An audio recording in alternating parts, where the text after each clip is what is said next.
Jeeve, Galair, good morning. I'm still able to say good morning to everybody. Hi. So we're about to kick off.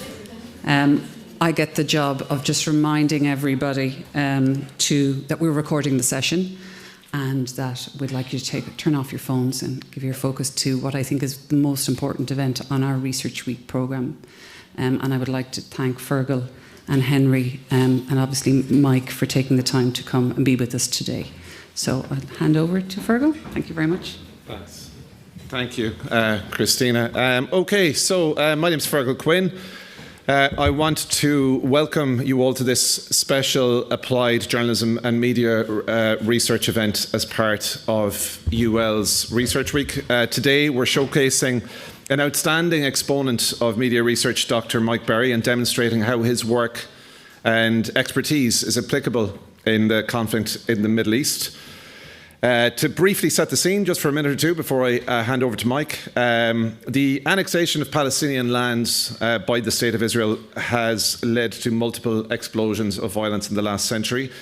The current conflict started in 2023 after a Hamas terrorist assault where 1,200 Israelis were killed and 250 taken hostage.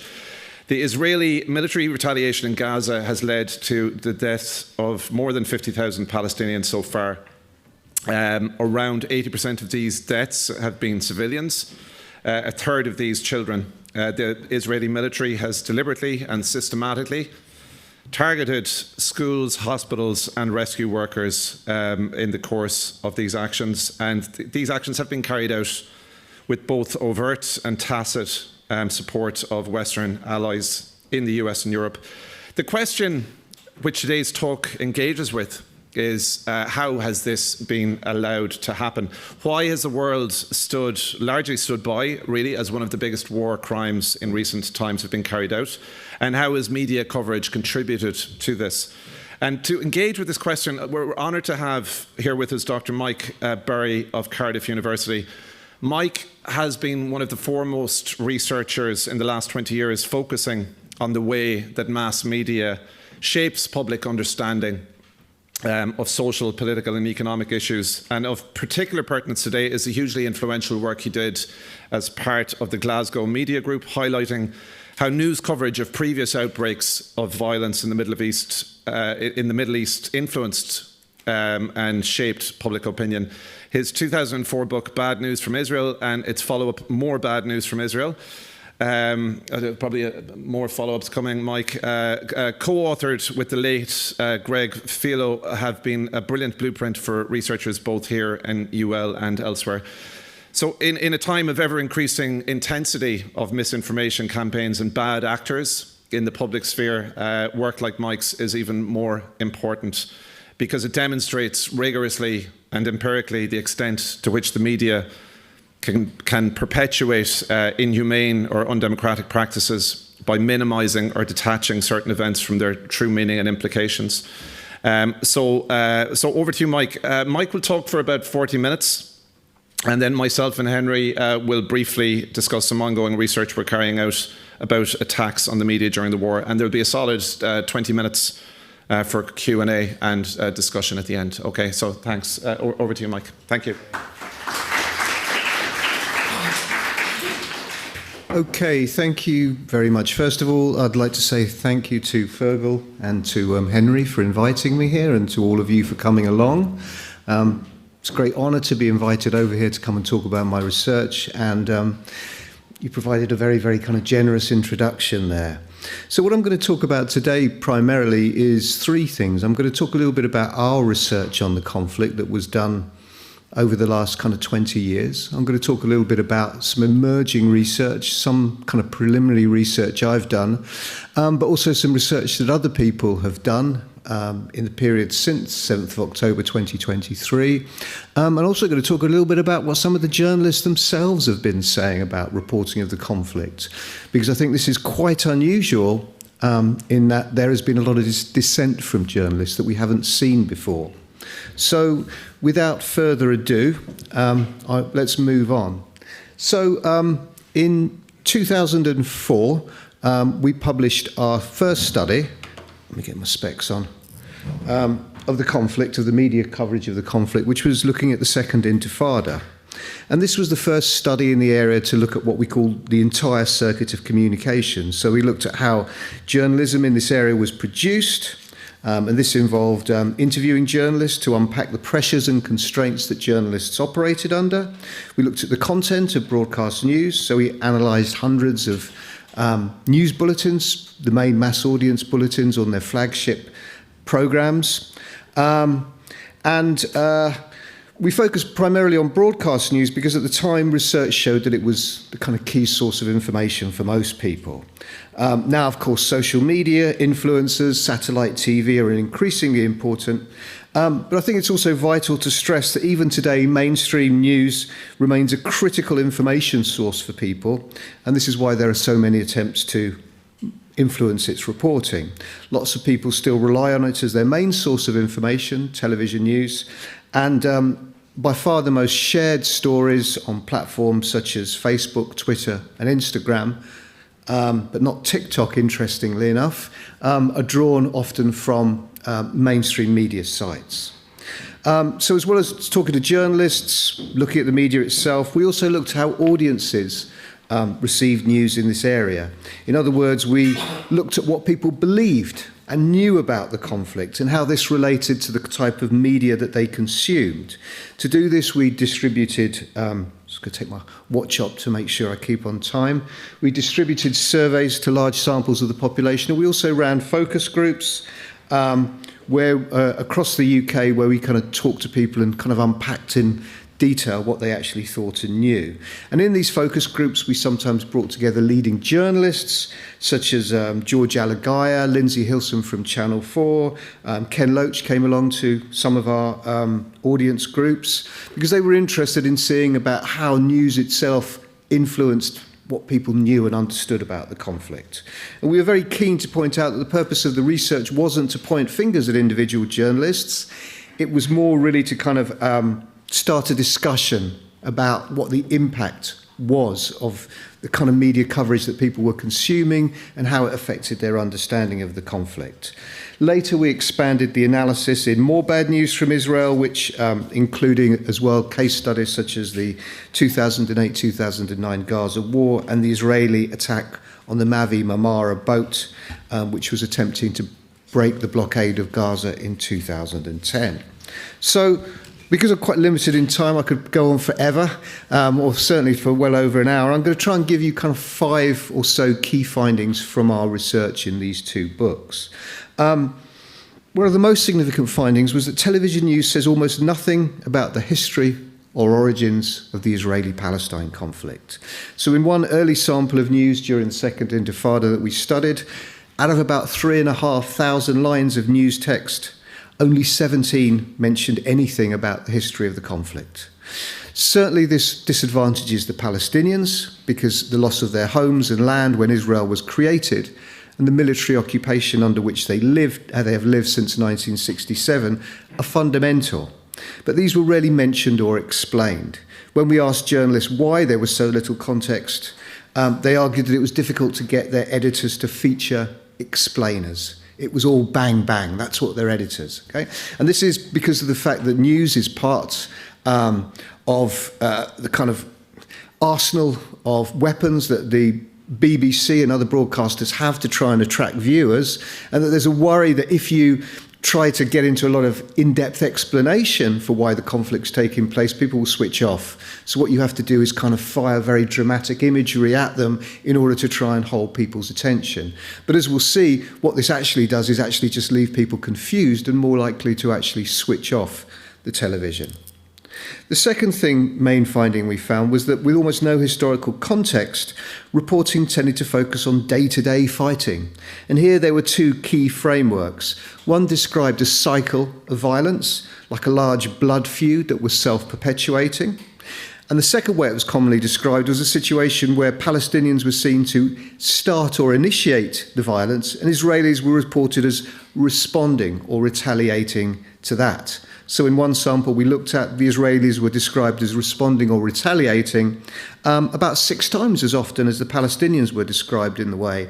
And this kind of action-reaction framework that was very common in TV news seemed to have a strong impact on who people held responsible for the continuation of violence. So people in the focus groups would say, oh, I just think of the Israelis as kind of, striking back for what the Palestinians have been doing to them. And of course, there are other ways of seeing the conflict. Third key finding was that there was more space given to Israeli perspectives, and this was magnified by the coverage of US positions which supported Israeli policies. So we looked at lines of news text where Israeli and Palestinian spokespeople and from other countries were featured. This related not just to direct or reported statements, but often involved journalists themselves routinely inserting the Israeli justification for their actions into coverage. And we found this almost never happened in relation to Palestinian actions. We also found that there was very little information about the social, economic, or political consequences of the military occupation that Palestinians live under. These include things such as restrictions on movement, land and water theft, and human rights abuses such as the use of torture and humiliation. And these kind of key aspects that underpinned Palestinian rationale for action were just not reported or very, very rarely reported in television news. So the final kind of key finding from the content studies was that there was also more space on a per capita basis given to Israeli victims of violence as opposed to Palestinian victims, and there was different language used to describe Israeli victims. So words such as murder, lynch mob, barbarically killed were used by journalists to describe the deaths of Israelis, but not those of Palestinians. So how did these kind of patterns in coverage impact public opinion and attitudes? The first kind of key point is that this kind of reporting that's stripped of context, stripped of history, stripped really of kind of explanation of why the two sides are fighting, although there was a lot more of the Israeli rationale in news coverage, leaves members of the public very confused. In some of the samples of people we spoke to, more people actually thought it was the Palestinians who were occupying the occupied territory, and that the settlers were Palestinians rather than Israelis. Few people were aware of what happened in 1948 and 1967 and how that had shaped the conflict. Crucially, people couldn't understand why the Palestinians were fighting, and they tended to see the conflict as being a border dispute, or that people were just bad neighbours. They didn't understand the Palestinians were living under military occupation and what this meant for them. In this sense, the absence in reporting was strongly mirrored in public understanding. In one focus group of participants suggested the problem was that Palestinian parents let their children go outside and throw stones at the Israeli military. And if you wanted to reduce the conflict, the Palestinians should keep their children in the house. When it was pointed out to this person that they were living under military rule and what this involved, that person immediately changed their attitudes and said if it was them, they'd be outside throwing stones too. So you could clearly see how the inclusion of certain kind of perspectives and context affected who people saw as being responsible for the continuation of the violence, and how they apportioned blame within the conflict.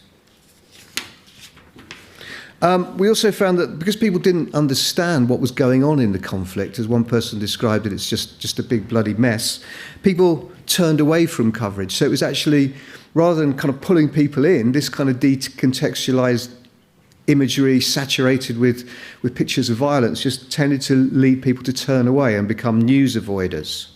But introducing context and explanation, even in small amounts, we found could transform audience understanding and interest. Ultimately, we argued that, from the evidence that we had collected, BBC coverage and ITV coverage were the crucial sources for most people at that time, served to inhibit an open public debate about the conflict and how it could be resolved. So in effect, it prevented there being pressure on politicians to actually push forward for peace initiatives that might actually bring the conflict to an end.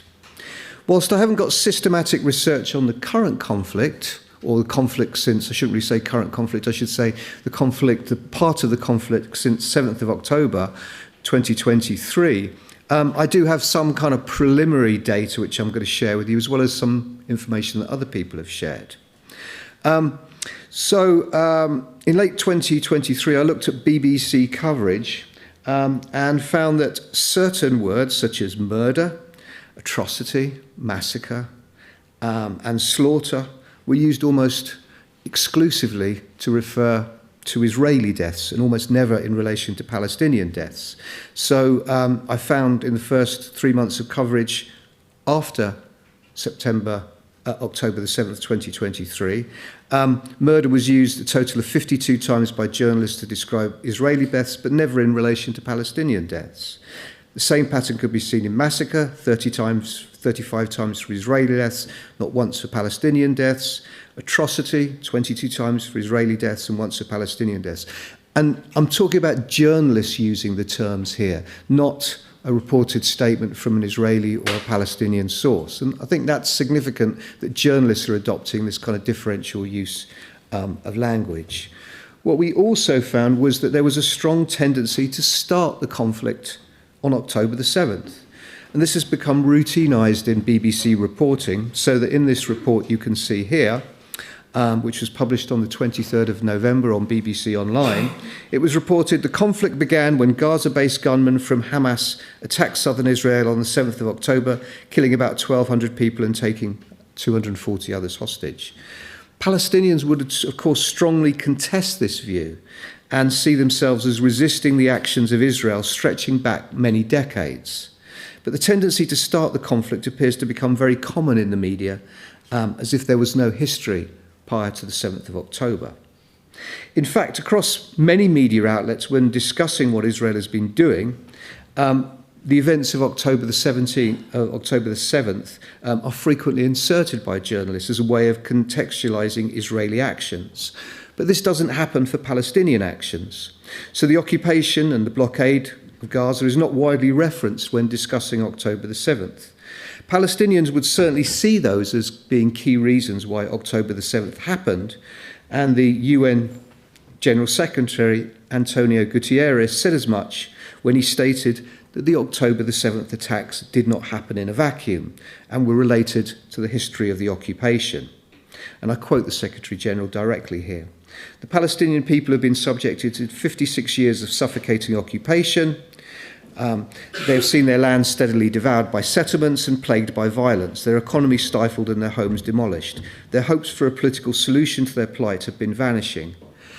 We might ask why, if journalists routinely insert October the 7th as context for what Israel has been doing in Gaza, why is the Palestinian rationale not routinely inserted as a context for their actions? That does not mean, of course, that any form of resistance is legal, and the media have a responsibility to indicate which actions, such as targeting civilians, violate international law.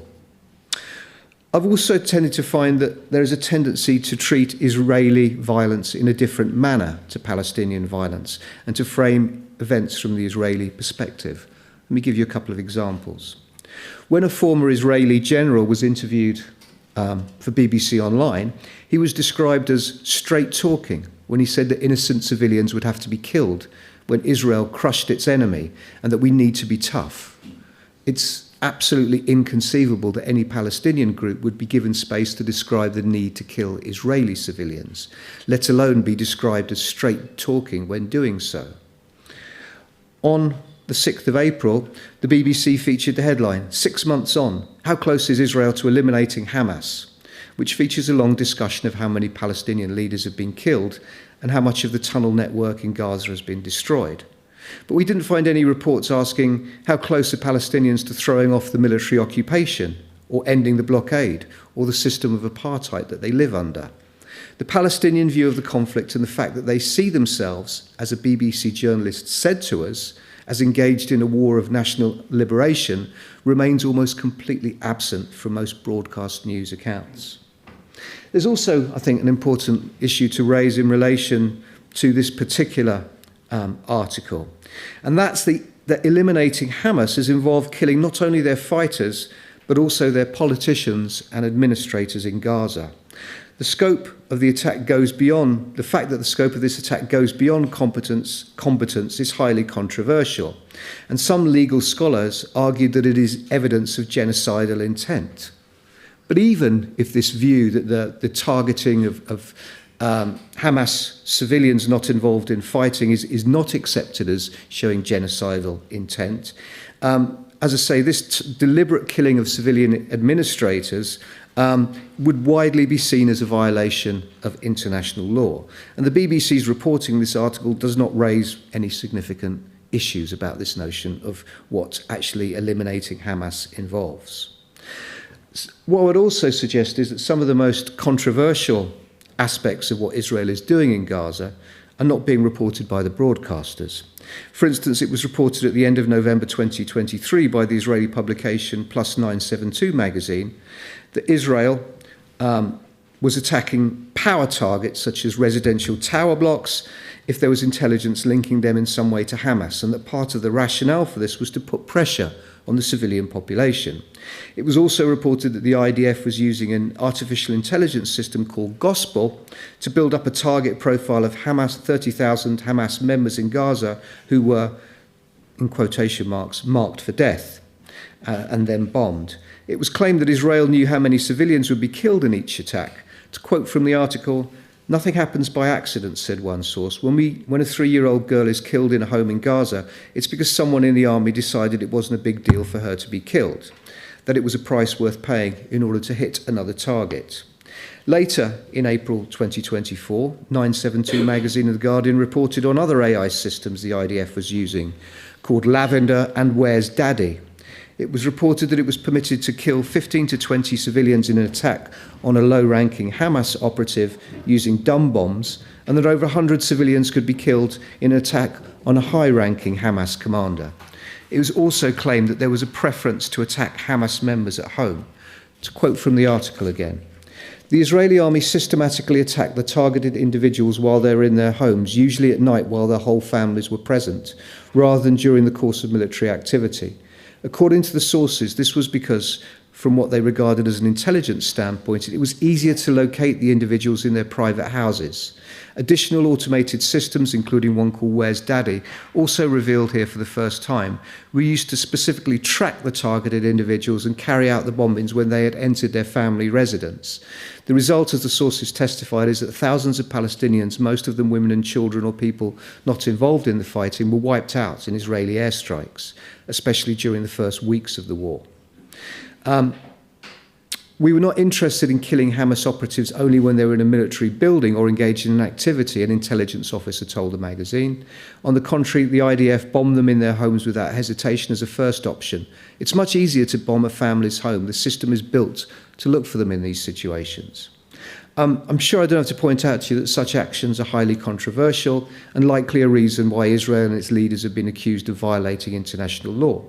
When I looked at whether these AI systems had been reported on BBC News, they were quite widely reported across the rest of the British media, and even in newspapers such as the Daily Mail, which are not widely seen as being sympathetic to the Palestinian cause. I found almost no mention of them. So using the TVI's search facility on BBC One and Radio 4, where all the big bulletins are, I found that there was not a single mention of these AI targeting systems in daytime broadcasting since October the 7th. There was one brief mention at 5:05 in the morning on BBC One, and two mentions on Radio 4 at 2:10 in the morning, and one at 5:09 in the morning. In other words, there's brief fragments on this, but they're put at the kind of points in broadcasting where nobody is watching and they're not likely to actually gain any audience. Another event which has drawn criticism is how the broadcasters covered the ICJ case against Israel.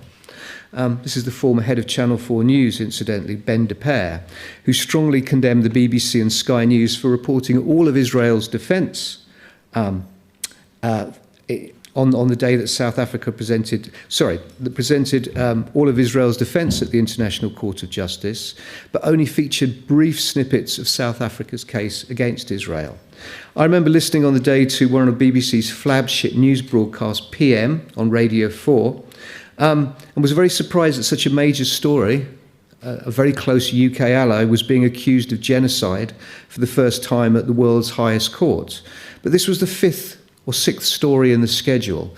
Normally in news schedules, the the lead story is seen as by far the most important, and the further down you go in terms of stories is indicating those stories are less important. But this was a major story, but it was right down at in fifth or sixth place, and only featured a 2 to 3 minute two-way between the anchor and a reporter. There was nobody who was an expert in international law to actually comment on this. When Amnesty International later accused Israel of genocide a few months later, that wasn't covered on any of the BBC flagship mass audience bulletins on television. And the BBC later admitted they'd made mistakes in this regard. These are some of my preliminary thoughts about the coverage since October the 7th. But I also wanted to talk a little bit about what some other researchers had found. So Mona Chalabi, the Pulitzer Prize-winning data journalist, looked at how often Israeli and Palestinian deaths were mentioned in the 7 weeks after October the 7th. As you can see, proportionally, each Israeli victim was given far more coverage. She also looked at the kind of language that was used to describe victims on both sides. As you can see, Israeli victims are much more likely to be humanised by framing them in terms of familiar relationships, such as mothers, fathers, daughters, grandparents and grandchildren. At the same time, echoing my own findings, she noted how emotive words like massacred, slaughtered or murdered were almost used exclusively to describe the deaths of Israelis. This disparity in how Palestinian and Israeli victims has also been have been covered, has also been noted by the former BBC journalist Michelle Hussein. Now, Michelle is a highly experienced BBC journalist who takes impartiality very seriously. For someone like Michelle to say this publicly is, I would say, highly unusual in relation to the BBC. Other research that's been done since October the 7th, Professor Des Friedman of Goldsmiths in London looked at how often the risk of genocide was discussed in the UK after October the 7th. He noted that the 19th of October and 2nd of November 2023 United Nations Special Rapporteurs issued high-profile warnings that Palestinians in Gaza are at grave risk of genocide, and that on 16th of November a larger group of UN experts issued a further statement referring to evidence of increased genocidal intent and speaking of a genocide in the making. However, he found that these warnings went largely unreported in the British media. On the BBC, for instance, he noted that they were mentioned in some bulletins, but the claims themselves were not interrogated in any detail, in contrast to how the claims were covered in the media in other countries. Friedman also looked at the Twitter feeds of the major news groups which are used to publicise the stories that they report. And he found that there were just 2 mentions of the word genocide in the BBC World feed between the 7th of October and mid-December 2023, one relating to Rwanda and another reporting about negative comments made about the US Congresswoman Rashida Tlaib for talking about a genocide in Gaza. ITV News has a single mention of genocide when on October the 11th it tweeted the words by a Palestinian journalist that it's a massacre, complete genocide. On Channel 4 News, genocide is only mentioned once in this period when publicising an interview with the Palestinian leader Mustafa Barghouti about the choice faced by Palestinians between ethnic cleansing and genocide. And at Guardian, the Guardian's Twitter handle referred to genocide just once in a tweet linked to a comment piece by 2 anti-Zionist Jews on the 19th of October. Friedman noted that the word genocide is mentioned frequently in press reporting, but the vast majority of these stories are not preoccupied with assessing the extent of genocidal activity or intent in Gaza, as the UN experts were claiming. Instead, they either briefly quote Palestinians and their supporters, or particularly with right-wing titles, criticise those people who describe the systematic bombing of Gaza as genocidal, without any serious attempt to actually ask whether the charge has any validity. 10 minutes. Okay. So what about research in other countries? Research in the US, looking at American newspapers like the New York Times, Washington Post, LA Times, has also shown that their journalism favours the Israeli perspective. In January 2024, the Intercept published details of a study which looked at more than 1,000 articles from these newspapers in the first 7 weeks of the war. Key findings included that there was a much greater focus on Israeli deaths than Palestinian fatalities. Highly emotive words for the killing of civilians like slaughter, massacre, horrific were reserved almost exclusively for Israelis. Hamas's killing of Israeli civilians are consistently portrayed as part of the group's strategy, whereas Palestinian civilian killings are covered as if they were, as this is their own words, as if they were a series of one-off mistakes made thousands of times, despite numerous points of evidence indicating Israel's attempt to harm civilians and civilian infrastructure. They found that only 2 headlines out of 1,200 mentioned children during the.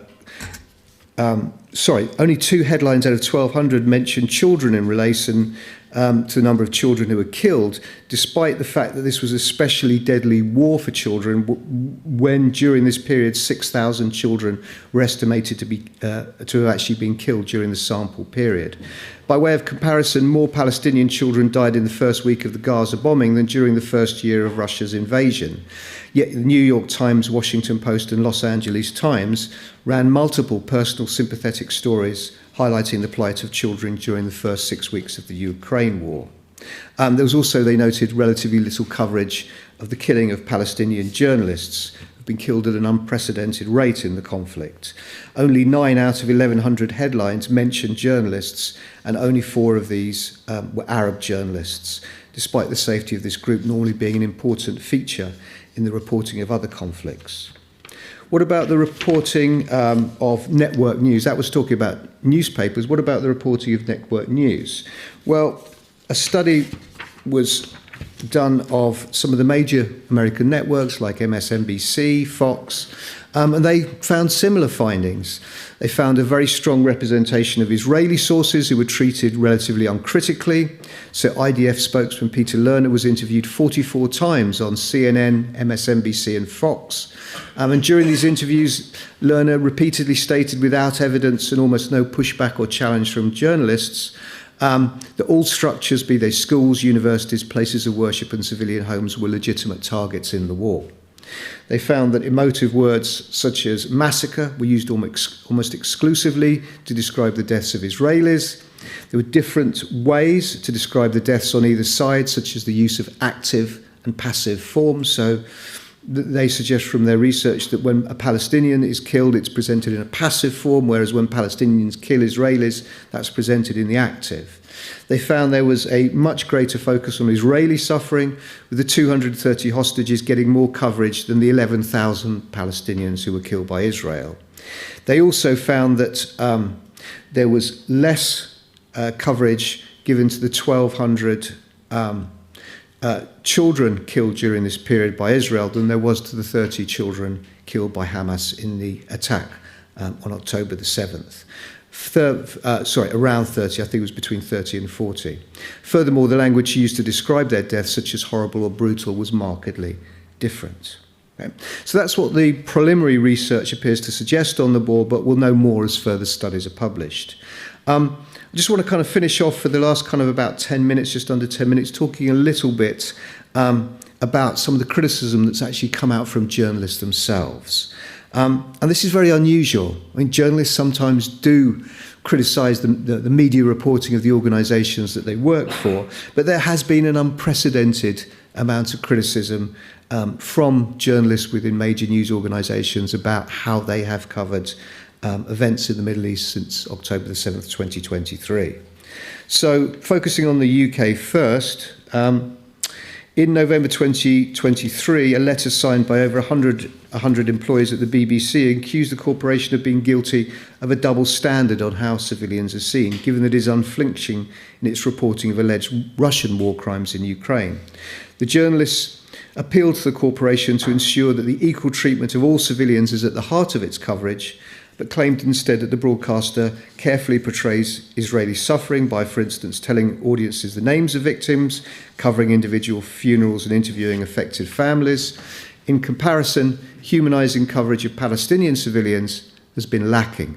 It is a poor excuse to say that the BBC could not better cover stories in Gaza because of difficulties gaining access to the Gaza Strip. This is achieved by telling stories and following individual stories across weeks. Little attempt has been made to fully utilise the abundance of social media content from brave journalists in Gaza and the West Bank. The organisation doesn't represent us, one of the co-writers told Al Jazeera. The letter also claimed that the BBC is failing to provide audiences with important background about Israel's occupation and the history of Palestinian suffering. And this is a direct quote again. For Israel's bombardment to be considered self-defense, events must begin with the Hamas-led attack, they said. News updates and articles neglect to include a line or two of critical historical context on 75 years of occupation, the Nakba, or the asymmetric death toll across decades. As one other journalist said, as the letter also carried on, the BBC has called the ongoing conflict complex. It is no more complex than any other conflict, they said. It's our job to cut through the rhetoric and misinformation to explain what is happening and what's led to this. The Al Jazeera article followed one from the Times on the 25th of October, which cited a BBC news source reporting that staff had been crying in the toilets over the distress caused by coverage that they felt was too lenient to Israel. Later reporting from Owen Jones on the website Drop News highlighted interviews with 13 current and former BBC journalists who also accused the BBC of systematic failings in their coverage. These included differential treatment of victims, lack of context or discussion of international law, favouring the Israeli narrative, and an uncritical attitude to Israeli claims, even though Israel has a long history of making false claims. Jones reported that in one editorial meeting with at least, this is from one of the people he interviewed, said there was actually two said this, that in one editorial meeting with at least 100 staffers to discuss coverage of Gaza, the meeting descended into a fiery debate when Deborah Turnus, the CEO of the news division, called out, "We've got to all remember that this all started on October the 7th. And this drew a lot of people to question this particular stance. This disquiet amongst journalists was also evident in the US, where over 1,000 journalists signed a letter criticising media coverage of the war at outlets including the New York Times and LA Times. There's also been significant pushback from journalists at CNN.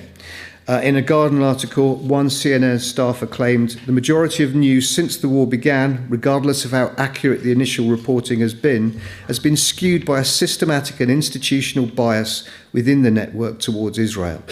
Ultimately, CNN's coverage of the Israel-Gaza war amounts to journalistic malpractice.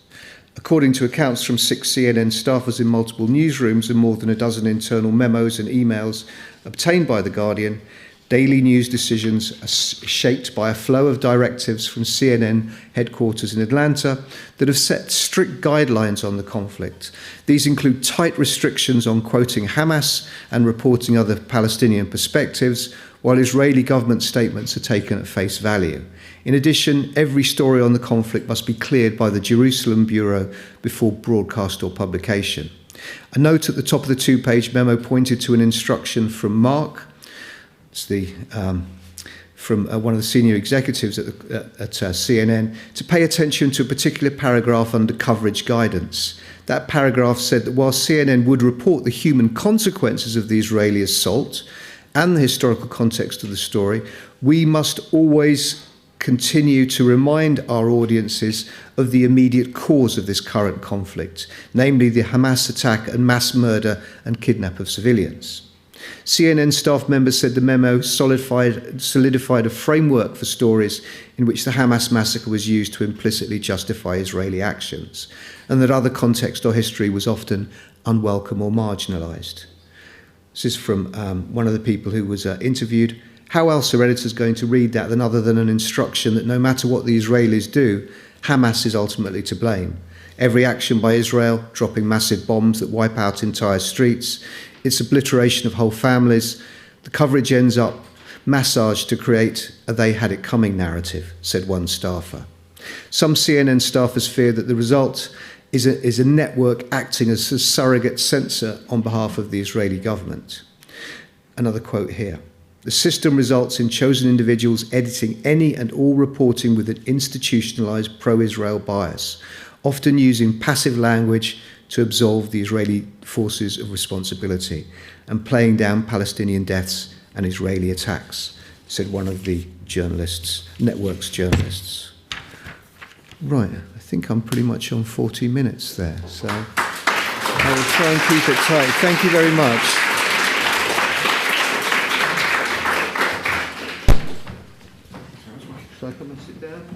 Sure. Great. Okay. Thank you very much for that, Mike. A very comprehensive and somewhat depressing overview of how our media have treated this conflict. Just before... Okay, so just before getting to questions, of which I'm sure there are a lot, we wanted to briefly show how work being done by the likes of Mike and other eminent scholars in media research is being built on here in UL. This project is called Blinding the Genocide, how the systematic killing of journalists in Gaza is reported in Western press. And it's a collaboration between myself, Henry, Eugenia Ciapera, and I, Liam Cullerty, in DCU and UCD.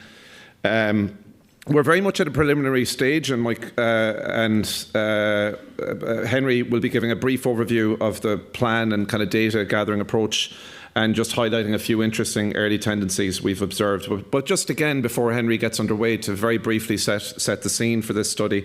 As of April the 24th, 2025, the Committee to Protect Journalists preliminary investigations have shown at least 176 journalists and media workers have been killed since the start of the war in Gaza. Up to a quarter or more of these, some of which are under investigation, were due to direct targeting, according to the CPJ. Confirmed deaths are, of course, just one indicator of damage being done. 94 further journalists were reported injured and 84 arrested, not to talk of other types of attacks. Just to put these figures into context, there's about 1,000 to 2,000 journalists, active journalists in Ireland at the moment. Palestine, Gaza, the population, it's about a third the size of Ireland. Foreign media are banned from reports from entering Gaza to cover the war. So this is a huge proportion of the media who are so essential to covering what is going on the ground there. A key normative role of journalism is to bear witness in times of war, and that role is protected under the Geneva Convention. So the level of attacks on journalists in the current phase of the Israeli-Palestinian conflict is unprecedented. So this study, I suppose, seeks to trace instances of journalism, killings of journalists, and investigate how the press in the UK, Ireland, and the US report and frame them, and just some of the patterns in this regard. So I'm just going to hand over to Henry. Okay, so this is very brief, it's very preliminary, we really have just started, but I wanted to start with this picture. Does anyone recognise this march? This is from 2015, and if you recall, there was a brutal murder of 12 journalists from Charlie Hebdo. So 12 journalists were killed, and the reaction was massive. And the reaction, what you'd expect, 40 world leaders, no less than 40 world leaders, turned up in March to say, this is wrong, you cannot attack journalists cannot be killed, and who's there in the middle of it, you know? And the reason I show this is because this is the normal reaction. This is how we should be reacting to journalists being killed. The normative thing of Western democracy, or so-called democracy, is that journalism is protected, freedom of speech, etc., etc. When journalists are attacked, people are angry, people protest, and governments condemn. And this is very clear. This happened as it should have happened with Charlie Hebdo. So I'm just setting that by way of example, so when we talk about what's happened in Palestine. So I'm going to begin with the killing of Shireen Abu Akleh, and she was murdered in 2022. And the reason I talk about her is she was killed by the Israelis. There's no fighting going on. She was shot. The usual thing, the Israelis denied it, the Palestinians did it, and then eventually they admitted to it when there was evidence. But this was kind of a harbinger of what was coming. It was basically an assassination of a really famous mainstream journalist from Al Jazeera, and they got away with it, you know, and they did it, and then they even attacked her funeral. You know, it was really horrible. So that's kind of what kind of sets the scene. Now, where we are today is unprecedented in history, really. We've loads of different numbers. Probably the best one is the Palestinian Journalist Syndicate themselves, because that's the trade union. So they're up to date, and they've recorded 88 destroyed media institutions, 48 journalists detained, 398 journalists injured, and 210 killed. And these are often targeted. And we also have to remember, they often include the entire family. So you killed a journalist plus their family. So we're not even counting this now. The Committee to Protect Journalists is a little bit more conservative because they're quite slow in their investigations, and they look into quite detail about whether journalists get killed on assignment or as in a bomb or whatever, or if they're targeted. So they investigate where journalists are targeted or not. And then they have about 176 at the moment, which is the largest ever since they started. And then the Watson Institute, they count 232 journalists, or 13 a month. So it's unprecedented, and it's a massacre. It's an absolute, utter massacre. And there's no two ways about it. I think us as a journalism school, if nothing else, have to, kind of talk about this. The other thing Israel's been accused of is smearing and targeting and then killing the journalists. So they will smear, they will start out by saying, oh, such and such a journalist is a terrorist, etc. And then days later they'll kill them. So they're actually marking out that they're going to do it. And it's terrifying. You can imagine as a journalist, if you're putting a death list effectively, you, and not only you, but you and your entire family. And the Jerusalem Post has played an awful role in this. So they really talk about this all the time, about, IDS reveals 6 Al Jazeera journalists are Hamas PIG terrorists, etc. And even, it's not even journalists, it's also bloggers, people getting too popular, tweeting, etc., etc. And there's been massive amounts of evidence of this. Like, it's undeniable that this is happening.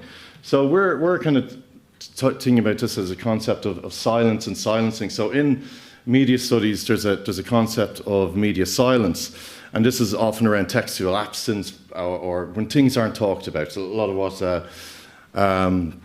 Mike talked about before. But another part of it is actually the silencing, where through censorship, through killing, that we're seeing the actual silencing. Now, it doesn't work because nowadays we have this hybrid media system, we've social media, people have phones, so Israel can't stop all the information coming out. And there's lots of different forms of censorship at Meta, etc. But it's very difficult to do it. But what we can see is Israel, first of all, have completely banned international journalists. And even, you often hear there's no journalists in Gaza. Obviously, there are journalists in Gaza, very good journalists, but there's no international journalists. We then have the killing of journalists between either mass bombing or targeted attacks on journalist institutions or journalists, casting journalists as terrorists, bombing of media centres, we have the denial of atrocities, reframing of atrocities. We saw this only last week with the execution of the 15 paramedics. The use of anti-Semitism as a weapon to silence. So anyone who questions anything that Israel does is an anti-Semite. It was really developed under the Corbyn era, but really used a lot. We've textual silence, we've political silence, which I'll talk about in a minute. We also have the qualifying, and RTE are terrible for this. We've all heard the expression Hamas-run health centre, or Hamas-run health service, or Hamas-run or Hamas spokespeople to take away, to try and qualify something. And then there's a general framing of Palestinians as savages that are a threat to civilization. And this is a colonial trope that we've had in all colonial wars, really, that hasn't changed at all. So what we're kind of looking at how it uses silence from Palestine. So it looks at the killing of journalists, looks at the coverage in the Western press. And the reason we look at the Western press is because Israel couldn't do this without the weapons and the political backing from the West. Like, all the weapons come from the States, they come from Germany, all the political backing comes from the West. So it's absolutely complicit. And also how the Western media deals with it, and is complicity of the Western political and military system acknowledged. Now, we've looked at very brief now, but these are now articles over 2 years since September 2003 in America, in the American press. Don't have the Washington Post yet, I have to find an archive for it. But these aren't headlines or anything, these are mentions. These are mentions. So you've 40-odd articles in the New York Times, and that's about it. And there's a couple of good articles where they denounce it and say it's wrong and everything, but not a massive amount of coverage, really. And a lot of the time it's just mentions. If we look at the UK press, the right-wing press, nothing. I mean, nothing. There's no mention. You might guess, like there was one article that was a long embedded article about IDF soldiers on a mission, and then there's one line in the middle of it. By the way, a journalist was killed. The Guardian have been pretty good now. The Guardian have had very clear articles about it, denouncing it, and all the rest of it. but the rest of it haven't.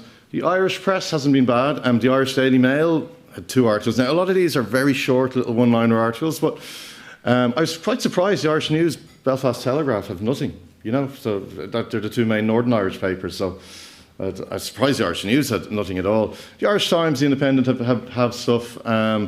Again, a lot of the time just mentioned, but one of the things about this, it is known. We have coverage. Although you can say coverage isn't great, it could be better, it is known. And what really interested me in a lot of it was all the way through it, it's very anecdotal at the moment, there was no mention of politicians at all. So all these articles you're reading about, like you're reading about a press fan outside a hospital where a journalist is waiting for the birth of their child and they bombed it and killed 6 journalists. But no condemnation, no mention, no Charlie Hebdo, anything like this. So it's really questions like, where are the politicians? Why aren't people talking about this? So again, preliminary, I did a search, and this kind of blew me away. I did a search in LexisNexis, looked at the American press, the British press, the Irish press. Now, I'm sure there's something in there, but I got 0 results for condemnation by politicians, by senators, by TDs. It was shocking. Now, again, it's very preliminary. I'll have a much deeper search, and I'll find something, I'm sure. But it just gives the idea there's very, very little going on there. So it's really this Charlie Hebdo thing. So the silence about it, the political silence has been incredible. The journalists are, and you'd expect at least journalists should be saying something about it, but not the level they are. But the political silence and kneecapped for condemned all last week, for words, where, actual murder and targeting killing of journalists hasn't been mentioned. So that's all for now. We'll be doing a lot more work in this over the summer and hopefully have a bit more findings from it. So I think we have time for questions for Mike now.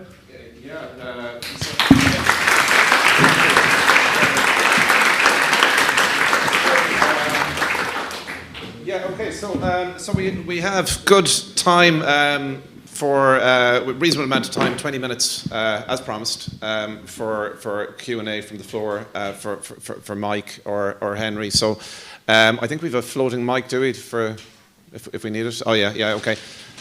So I suppose, did anybody want to start? I know, yes, yourself there with the, please, thank you. Okay, my name is Caroline. I'm a PhD student in UL.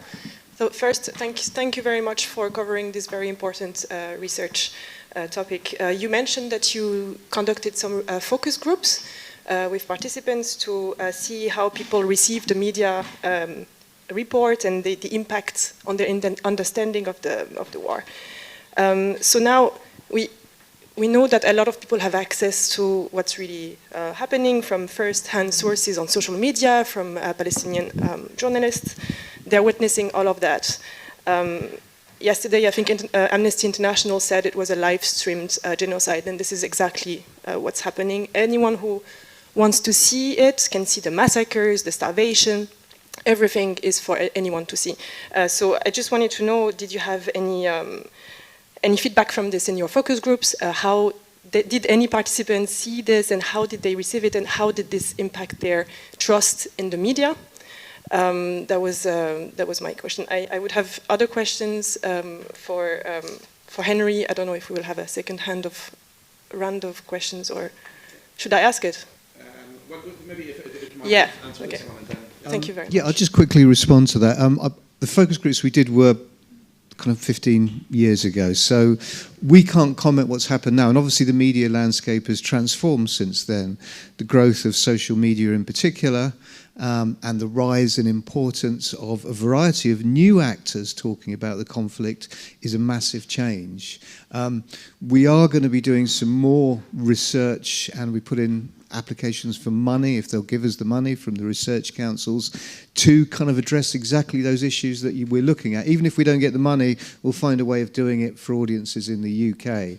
But you're absolutely right, there has been a transformation, but I think it goes beyond some of the things you talk about, such as people on the ground in Gaza, citizen journalists, got millions of followers. This is a real change in the information environment that people are consuming. Not everybody, much of the population, probably 80% of the population is cut off from all this. But there will be pockets of the population who, you are right, will be coming into contact. And probably people who wouldn't normally. I mean, I'll give an example. Gary Lineker, is... he's a big public media figure, and he's going to be followed on his socials by people who most people who follow him probably aren't necessarily interested in the war or don't follow it, but they will have picked up on what he says. So there is the ability for particular big public figures, celebrities, influencers to have quite a wide reach. And so you're absolutely right. The growth of social media and people's access to a wider variety of voices has been transformed, but that's amongst certain. So you have to do the granular research that unpacks this group looking at this media diet and it's affecting how they're seeing the conflict, how they're seeing politicians, how they're seeing international law. We want to do all those things, but we haven't quite got to that yet. But it's something we're absolutely in the frame for doing. Yep, thanks. Caroline, did you want to, was there a follow-up question you wanted to put to Henry, did you say? Yeah, so it was more about, thank you very much. Yeah, it would be very interesting to see in the future the impact this has on, normal citizens and their trust in the media, and maybe they stopped looking at mainstream media, for instance. Quite possibly, yes. Yeah, and my second question was about the media blackout on the solidarity movement. So if I want to take just like one or two examples, local examples, it's been 82 weeks that people are mobilizing in Limerick. Every week, every single week, there are people showing up and protesting this because they see what's happening. I haven't seen any article in any local newspaper. I've done a quick search, maybe I missed something, but 82 weeks. I know there's been some attempts to cover it, so why is that? Here in the university, a lot of people have been mobilized, and we've participated in a 12-day petition walk to Dublin in September. And the organizers were really professional, and they contacted media, national media. There was a very, very minimal coverage. There was a very, very little small article and no information about who was involved. And there is this sense that whenever this is peaceful solidarity, there is zero coverage, there is no interest. Maybe they're going to talk about that if there is violence or if there is arrests. But yeah, just wanted to know if there is any research done on this and why this is the case and what we can do. Yeah, there is research in protest movements in general and decades of it. And you're right, that it's violence.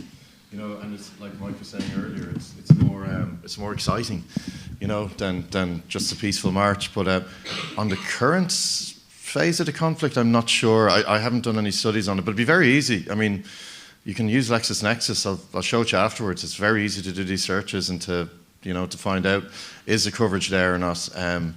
Local coverage, I'm not sure. I haven't looked, but it'd be, again, very easy to look, and they're very contactable as well in the Limerick Leader and Limerick Post, and very easy to talk to ask them why aren't they covering it. But yeah, it would be very interesting to look at.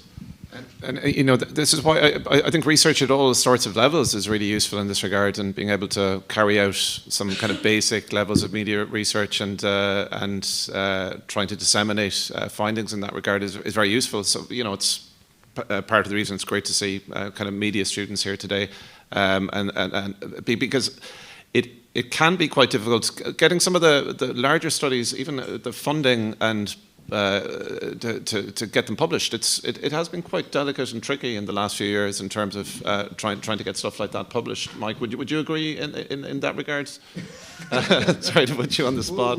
We had an astonishing to do with The Conversation. You may have come across The Conversation. Do you know The Conversation? Yeah. So this is a kind of website that supposedly is a kind of bridge between kind of the academic world and the journalistic world. So they kind of write up kind of academic research, or you're invited to write up the findings of academic, or contribute academic research to a key debate, but in a way that's kind of journalistic and quite light, not like a heavy journal article or anything. And we pitched them a story, and they agreed to do a story which eventually we had to take to Open Democracy, but the interference of wanting to keep rewriting what we'd actually written about it was astonishing. I think in 3 weeks there were 27 separate editorial interventions to try and rewrite, and each time we had to push back and say, no, that's not what we're saying. We even had to point out, that what they were saying sometimes was actually the Israeli perspective, and this was contested by Palestinians. And eventually they just refused to publish the article in the form that we wanted. And it's astonishing for an organisation like that. I think the reason they gave is there was too much historical context. It wasn't enough about the context, but they'd actually asked us in the title to talk about the historical context of research in this area. So just it is a controversial area, and it's a difficult area sometimes to get published in and to get funding for. It's all about, I think, the difficulties about writing about this particular conflict. Yeah, so I think journalists and academics kind of facing those barriers. I see Zoe there from the Irish Palestinian Solidarity Group. You wanted to speak? Thanks for the brilliant presentations and the work. I think it's really important. Just a couple, I can answer Caroline on the coverage in Limerick. I organise the demos in Limerick most Saturdays, except when there's a national demonstration, for almost 2 years. We've had no coverage. And most Limerick newspapers would cover a bun fight, that was going on. There was one article in the Limerick Post that was done by someone doing an internship, but they kind of wanted to focus on a direct action thing I'd been involved in years ago, and I wanted to talk about the demonstrations and the solidarity in Limerick. I'm with the Ireland-Palestine Solidarity Campaign, and we're the largest and longest standing solidarity organisation in Ireland, and in 18 months have never been asked by RTE to comment on anything going on in Gaza or in Palestine, which I think is astonishing. RT has covered the large national demonstrations we've had, etc., and we've been interviewed, various people on the march, but we've never been asked to give a comment, which I see as like in the repeal campaign, if Together for Yes had never been asked for comment. And anecdotally, Tom Hyland, who died recently, was a co-founder of the Ireland-Palestine Solidarity Campaign, but also was the founder of the East Timor Solidarity Movement. And he remarked that he was always being asked to talk about East Timor, but once he was involved with Palestine, he was never asked for comment on Palestine. And even when he died, just the obituaries really focused on East Timor and not Palestine. So I guess that's something maybe to look at. I think your work is really important, especially around the framing, and you mentioned it, Henry, and I'm kind of obsessed with RT's talking about the Hamas-run health ministry, but we never hear about the Israel that is run by a prime minister that is currently wanted by the International Criminal Court for war crimes, or that Israel is under investigation for genocide. So they're just comments. And the other thing is you mentioned about the ICJ hearings. Like the ICJ is currently holding hearings from Monday until the 2nd of May into the genocide. And even Blina Nigrolig, who's the Irish barrister, she spoke brilliantly the other day. Absolutely zero coverage in Irish media. So I'm not sure if I really have a question, except how do we kind of push through this silence and these barriers? Because as you say, there are journalists who want to cover this and who are unhappy with the coverage. And I know that's true in Ireland as well. So it's how do we break through that and get that into the mainstream more? Thanks. So I'm not sure, Mike, if you wanted to respond to that, but all you can really do is keep writing in. The BBC do, I think, take. I don't know about the media in Ireland, but I think the BBC do take account of the kind of weight of criticism that they get about it. Doesn't mean they're necessarily going to change it. They did their own impartiality review in 2006, and that found in the final report that the BBC coverage, didn't really sufficiently cover what it was like to live under military occupation. The dual narratives weren't being covered, and they said that they would do more to do this. And it hasn't happened. And so I think it's difficult. Just keep trying. Try and pressure, get writing groups together if you want to, let the organisations know that you're unhappy with particular, and always be factual, usual things. Be polite, be respectful. and to some extent, I think it speaks as well to the depressing effectiveness of the treatment of journalists in Gaza. That reporting on the ground by international organisations is so much more vivid and effective. I mean, some brilliant reportage from Ukraine, etc., that really, it can, for good and bad reasons, just reach a wider audience, but the fact of the lack of international journalists being allowed to report from Gaza, and the increased lack of Gazan journalists, that are there, that are able to do this work, it has a profoundly chilling effect. I think we have another question. Yes. Hi, Fergal. I'm just interested to know, when you're saying you're going to look at the how it's being reported in Western press, just where that data is coming from in terms of the Western press. So I know you showed a really, really early stage examination there of some Irish newspapers, but where else are you planning and look at, and what form will that, is it going to be TV, is it print, is it? At the moment we're looking at print, and it's Irish, American, British, we're thinking maybe Australian as well. Basically Israeli, and Ireland as well, because we're in Ireland, so we're doing it. But looking at, one of the things you're interested in is these are allies of Israel. Israel could not do, they could attempt a genocide in another way, but they could not drop 2,000-pound bombs in tents if they didn't have a supply of 2,000-pound bombs, So it's one of the other things that, echoing Zoe, is like, this should be called the US/Israeli war.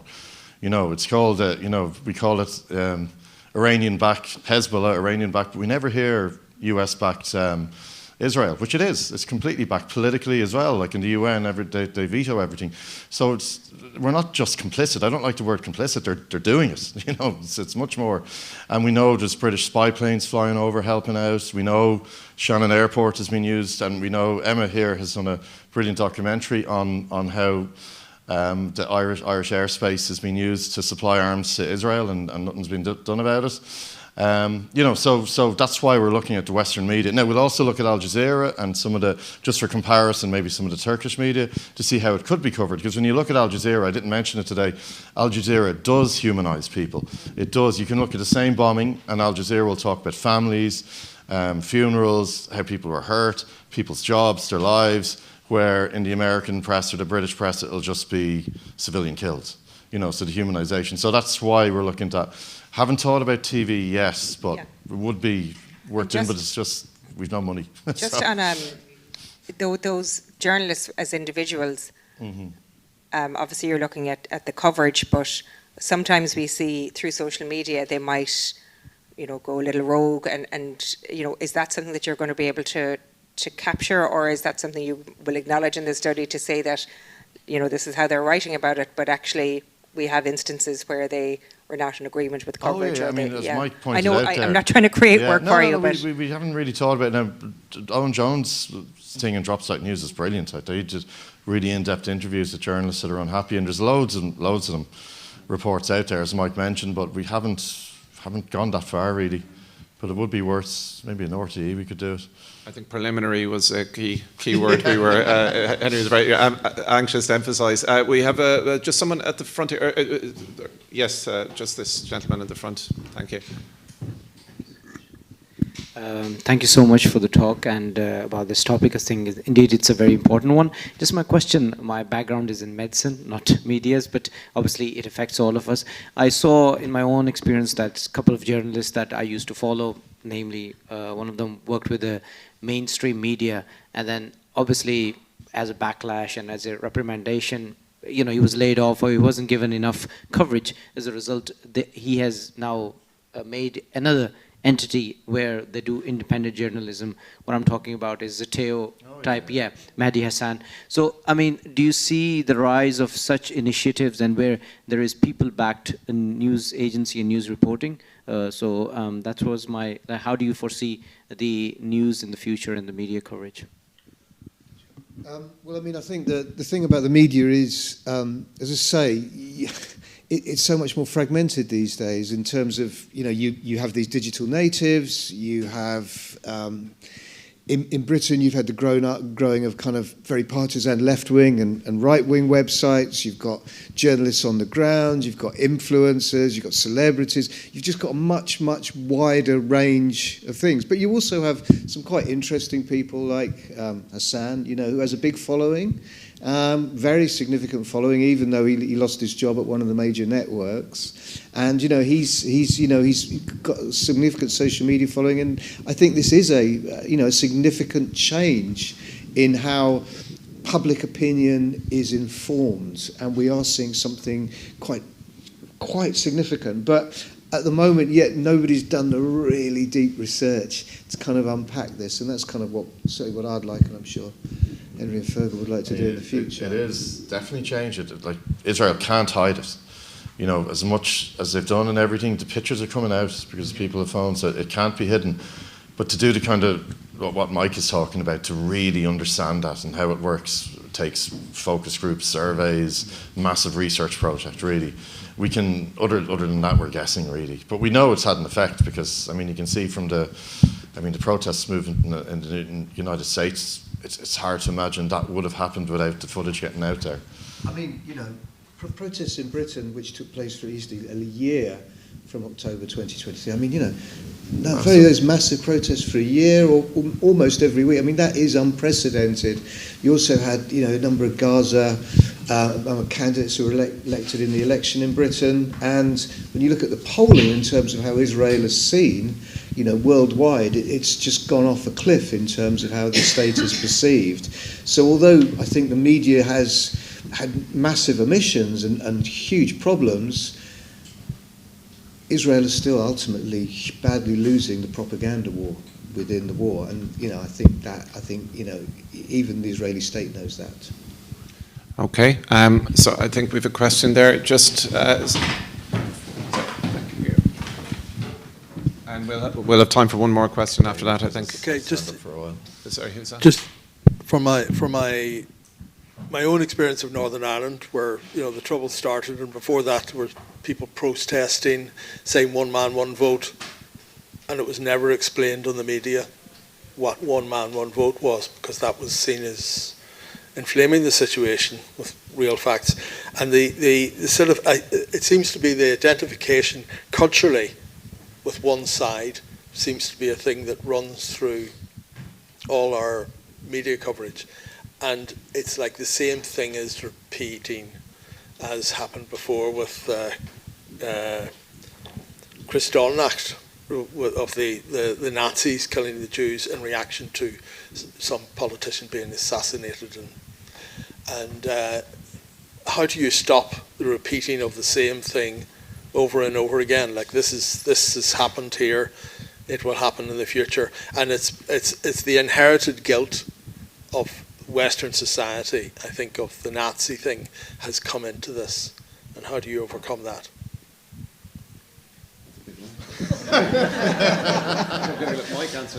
Good question to finish. I'm here to talk about the media and public opinion. I don't think I'm really qualified to answer a question like that, I'll be honest. But I think we have to always go back to I think we always have to kind of go back to key principles. The key principles are of international law and what states are allowed to do and what states are not allowed to do. And I think we have to, strengthen international law and treaties. And we have to say it doesn't matter who is doing it. Attacks on civilians are unacceptable. Taking people's land is unacceptable. Military occupations are unacceptable. And just basically strengthen the structures of international law. Whereas what I actually think in both what's happened in Gaza since 2023 and obviously what's happening in America and what's happening more widely across the world with the election of a number of populist autocratic rulers is we are seeing the dismantling of those structures, which, however imperfect and however abused, but those structures after 1945 were set up to prevent a recurrence of what happened, during the Second World War, and those are being dismantled. And I think that the key priority is to strengthen those, and for politicians to say, that, you know, transgressions of international law are unacceptable, no matter who is carrying them out. Okay, so is it David? I think the last question. Henry, was that who you were saying? That was it. Yeah, David. Yeah. Why were you able to establish a reason there was such impartiality in the reporting at all? You talked about like a lot of it, but were you able to establish an actual rationale for it, or why it was being reported that way? Okay, I mean, within the people, the journalists who have spoken to the media about this, they say that the decisions are set from senior executives at the top, and that will be a part. There is pressure put on news organisations, so groups who lobby for Israel do put a lot of pressure on news organisations. The BBC has spoken of the pressure that they come underneath this. And I think when organisations are put under pressure, there is a tendency to self-censor. It's also the case that the British government hasn't exactly been especially critical of what Israel is doing most of the time. And we know that politicians are the key opinion leaders and agenda setters.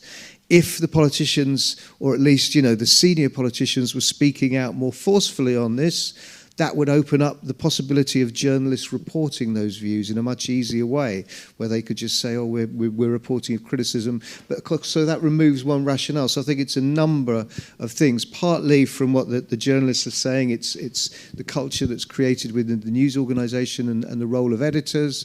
Partly it's pressure from outside. So it's a whole number of things. That's certainly what the journalists are suggesting. On that, I mean, just quickly, that Hamas-run health service, that was a campaign. You know, they didn't start off the war saying report that casualties reported from the Hamas. That came in after a few weeks, and there was definitely pressure put on news organisations to do that. And one of the things we were thinking about doing is speaking to editors, and because we noticed the Journal did it, and now they've stopped doing it. RTE are still doing it, so to actually speak to editors and say, why do you put Hamas-run health centre in all your stories? You know, because I am really curious about that where that came from. Yeah, and the broader organisational and political economic pressures within news organisations and the utter hollowing out of journalism versus professional versus communication specialists, that has been repeatedly highlighted in academic studies over the last 50. I think part of what's happening at the moment is an outcome of that, you know, just the pressures and lack of resources that journalists are having to work under. So it's important to say that as well. I think that's all we have time for. Yeah, I'm just going to wrap up by thanking you all for coming today, and in particular, thanks to Mike for that terrific presentation, and to everyone involved in Research Week for giving us the platform today. I think it's quite depressing and a dystopian picture in some ways, but it's also kind of a rallying call in terms of the work that needs to be done to kind of record what's happening, record the failures in media, the successes, the amazing work people are doing despite these circumstances, and to keep going in this regard as media scholars and researchers and journalists, etc. So thanks everyone, and yeah.